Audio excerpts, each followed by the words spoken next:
Hello everyone, welcome back to the channel today, and I'm really happy that you tuned in, decided to join me. What I want to do today is try to help answer a couple of questions that you may have. I know there's a big, huge coin collecting community out there on YouTube, so if you have experience in this, you have your own thoughts and ideas and opinions, but I'm here trying today to help people who want to deal with me in coins. I don't call myself a coin dealer. I'm a numismatic acquisition specialist, folks. So I'm mainly out there trying to find coins and sell coins. And the biggest question is, well, do you make money doing this? Well, I hope so. Not always, but I try to. But I try to be fair with people, and I try to offer value in the coins that I sell. And so in doing so, I want to try to help people understand what gives a coin value and what kind of coins they might want to collect, and what their motivations are for collecting coins. The first advice I'm going to give anybody is don't mess around with coins unless you like them. I like coins a whole lot, and I find enjoyment in coins. Yes, it's enjoyable when I make a few dollars, and yeah, it kind of hurts a little bit when I lose money, but that's part of coin collecting and trading coins. And so you need to decide where you want to stand. But the number one thing I'm going to stress is, don't do this if you don't like coins. I find pleasure in coins. I hope you find pleasure in coins. That should be your motivation. Now, in terms of putting value on coins, what are coins worth? When I was a lad, I'm just about 66 now, me and my buddies used to run around with a red book and a blue book looking for coins, and there was a little coin shop on the corner that we used to go to, and back then the coin grading services were just getting started, so really the coins that you found in pocket change or wherever, mostly when you're a kid it's pocket change, you kind of have to grade them yourself, you know, based on what the red book says and the blue book says, and then you would take them up to the coin shop and kind of argue with the guy about, you know, what the grades were, if you wanted to buy them or sell them or whatever. It was very difficult. And that's right about the time that coin grading started coming on the scene, professional coin grading. I've got a couple of graded coins here. One is PCGS and the other is NGC. And for the most part, when I'm buying and selling coins, these are the two grading services that I'm going to work with, because my experience tells me that to put value in a coin to resell, you're better off having coins that are graded by these two grading services. There's a couple other grading services that people use, but again, I'm always trying to get the best value when I resell or when I buy to resell. So these are the brands that I recommend, PCGS and NGC. Now, it's also important that you understand what type of coins you want to buy in perceiving your value. Now, in terms of, you know, having a pretty consistent value of a coin, you might want to look for a bullion coin. This is a coin that's generally struck by a government, 999, pure silver. You can buy bars and whatever, but for the purposes of staying safe with your money, I recommend excuse me, sticking with your government issued bullion coins. The next type of coin that you're going to deal with is a raw or ungraded numismatic coin. This is a coin that is typically in circulation, or you can find them in, you know, unused rolls. This particular one here is from a roll that I bought from the mint. It's a high mint state coin. I won't be able to give you an exact grade because I'm not a grader, but I would estimate this coin to be somewhere between MS64 and MS67 based on the characteristics of the coin. But you just never know until you send a coin in to be graded. Now, again, this is a numismatic coin. This is not, it has no precious metal content. If you want to be a little bit safe in buying coins, as far as getting value back, if you ever want to sell them, you might want to try to stick with coins that have some precious metal content. For example, this NGC graded PF69 Ultra Cameo Delaware is a silver proof coin. It has 90% silver in it, and it came out of a silver proof set. So regardless of what the value of this coin is numismatic wise, it's always going to have the value of the precious metal content. Today silver's $31 and something an ounce. And so this coin right now, today, if you take away the numismatic value and the grade, it's worth between $6 and $8 melt silver. Realistically, this particular coin, the numismatic value today, I would estimate it to be between $18 and $26. It's the first issue of the statehood quarter, 25-cent Washington quarter. Again, you're not, if you found one of this in circulation, it would mean some little boy robbed his daddy's coin collection, took it down to the store and spent it. And that does happen. Not very often, but it does happen. You might get lucky and find something like this. And you can always tell by I can't show you the, well, I can show you the rim of this coin. You see, this coin has a fair amount of copper in it and nickel cupro. It has no silver. So again, this is not any precious metal in this coin. Now, and then there's straight up numismatic coins like this penny, and you can see that it has no precious metal. This is a copper coin, but it does have numismatic value. I'm going to estimate this coin's value somewhere between $8 and $14 today based on the numismatic value. Now, if you want to know what your coin is worth, there are guides out there that you can, price guides that you can check.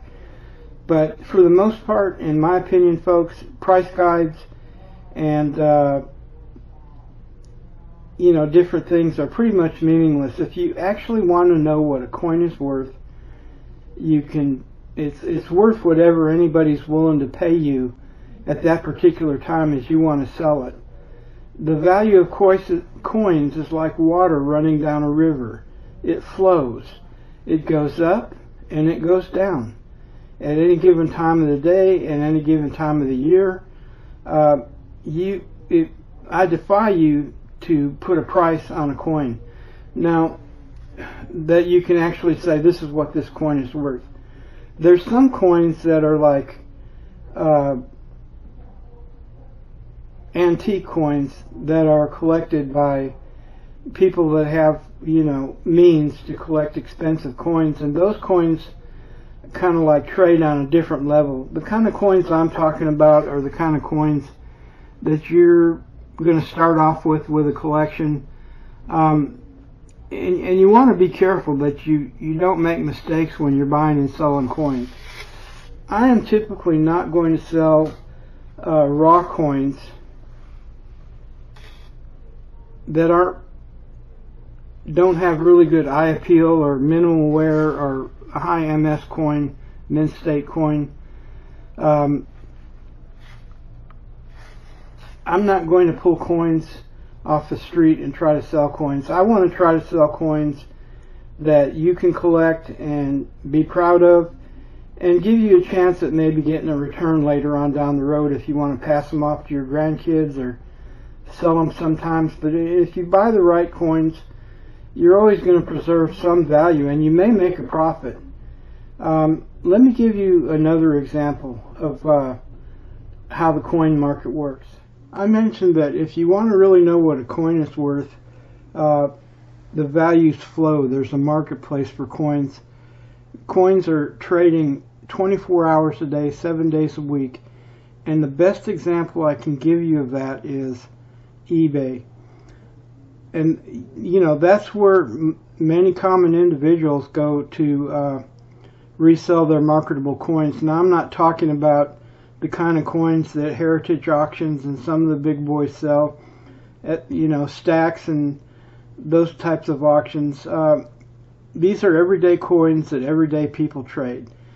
And about the time that eBay started out, that's where people, common people, were trading their coins.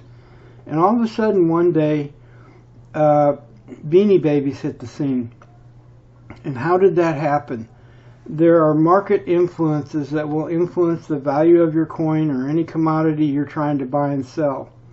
One day, Rosie O'Donnell came out on her TV show, and she had a couple of Beanie Babies on her shoulder. And guess what, folks? Beanie Babies hit the scene on eBay, and, you know, the prices and the bidding went crazy. And I myself, my daughter wanted a Peace Bear. And so I started looking into it and found out if I just went out and tried to buy a Peace Bear on the open resale market, I was going to pay about $50. Excuse me. I thought that was too much. So one of my friends said, well, go to eBay and try to find one there, and which I did. The only way I could get a Peace Bear was I had to buy a Peace Bear and a Curly Bear. And I didn't want the Curly Bear, so I bought the Peace Bear and the Curly Bear, and I got them both for about $50. So I got two bears for the price of one on that current time and, you know, value in market. I turned around and I flipped the Curly Bear on eBay, and in the amount of time it took me to receive those two bears in the mail, give one to my daughter, and turn around and resell the other, I got $50 for that Curly Bear. Guess what, folks? I was all of a sudden in the Beanie Baby business. I was out there hunting them down and reselling them, and I made a good profit doing that for, I'd say, the better part of 18 months to 2 years. Then guess what happened? Rosie O'Donnell all of a sudden came out on her program one day with her Beanie Babies on her shoulder and said, I'm selling my collection for charity. Which was a noble thing on her part. Yeah, I mean, at that time, the beanies had a lot of value. But guess what happened to the Beanie Baby market when she did that? It tanked. Now today, I'm not going to tell you there aren't a few Beanie Babies that still have a lot of value, but they're few and far between. And guess what happened to those people that stacked Beanie Babies like they stacked silver coins? They took it in the shorts, folks, because all of a sudden they didn't have that value. And so one of the things I learned during that period of time was, yes, I was stacking Beanie Babies, but I was selling them as quickly as I was stacking them, and I never let my stack get too big for my budget. So by the time the market had subsided in Beanie Babies, I didn't lose a whole lot because I just had a few left over that I hadn't sold. Meanwhile, I was collecting and stacking coins, and those coins have gone up and down in value, but not to the extent what happened with the Beanie Baby. But let me give you another example. Let's talk about gold. Now back in the, I think it was the mid to late 80s when I started trading in coins and Beanie Babies on eBay, gold was floating around in the range between $300 and $400 an ounce. So you could get a 1/10 of an ounce gold eagle for about $40 to $50 for a nice one on eBay. And today, when gold just topped $2,600 an ounce, you're talking about, you know, $250 to $300 for a 1/10 of an ounce gold eagle. Gold is trading in grams. Again, I would stick to government-issued precious metals if I was going to stack any kind of gold or silver. But what the point I'm trying to make is, what goes up? Oh, let me tell you another story. I sold a Barbie doll on eBay to a lady who said she had an 8,000 square foot barn full of Barbie dolls. And this was during the time that I was selling Beanie Babies. And I asked her, and this lady, she really taught me a lot and helped me save a lot of money because I took her advice. I said, what do you think about the value of these Beanie Babies? And she said, well, it's been my experience, what goes up fast comes down even faster.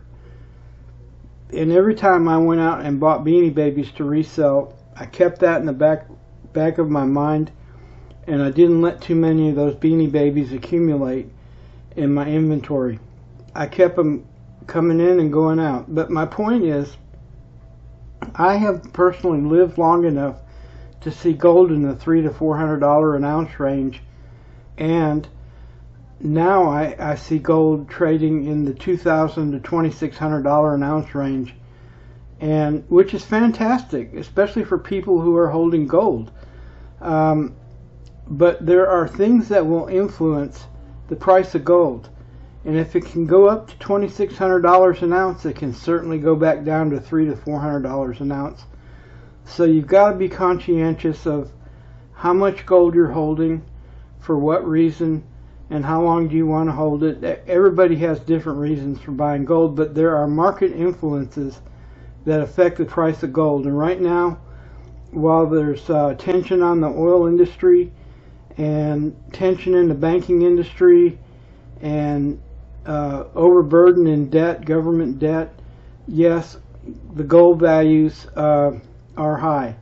But I want to stress the difference between holding gold bullion and numismatic gold is those pressures that will affect the value, your everyday value of your bullion. Your numismatic gold is not as sensitive to that as the bullion is. There are coins out there right now that if the gold market dropped significantly, those numismatic gold coins would hold their value much better because of what they are. They're antique gold. There's stipulations on that kind of gold that the government shouldn't be able to take it away from you. And so it's just a safer kind of gold to hold on to. Think of this video as like a coin value 101 video. I don't want to get too much into the weeds. I'll be making more videos to try to help people who deal with me understand finding value in coins and trying to determine how to make good coin purchases. I hope you found this helpful. Again, there's a comment section below in all my videos, and I'll have these videos posted in my website, which I'm also making to support my numismatic acquisition service and those customers who want to deal with me. And the coin collecting community out there on YouTube, you're welcome here as well. Your thoughts are welcome. Your contributions in the comments are very welcome. Anything that can help people who deal with me make good sound decisions in coin purchasing and coin selling, I'm going to value that. I know they're going to value that. There's a lot of really good people in the numismatic community, and also there's a lot of shysters, folks. I've been watching a lot of videos, and I can't say that I agree with all of them, but I have found some that I found pretty useful and other people would find useful too. And I just want you to know, whoever you are in the community, you're welcome here.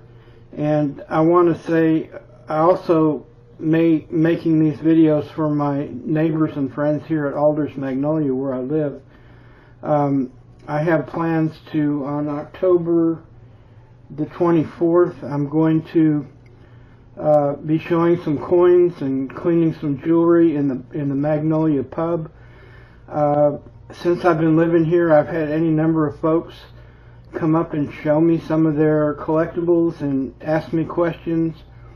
And I've been rather vague because there for a while I didn't know that I was going to begin pursuing this, but after giving it a lot of thought and talking to people, I thought, well, I may be able to offer some help and some fun.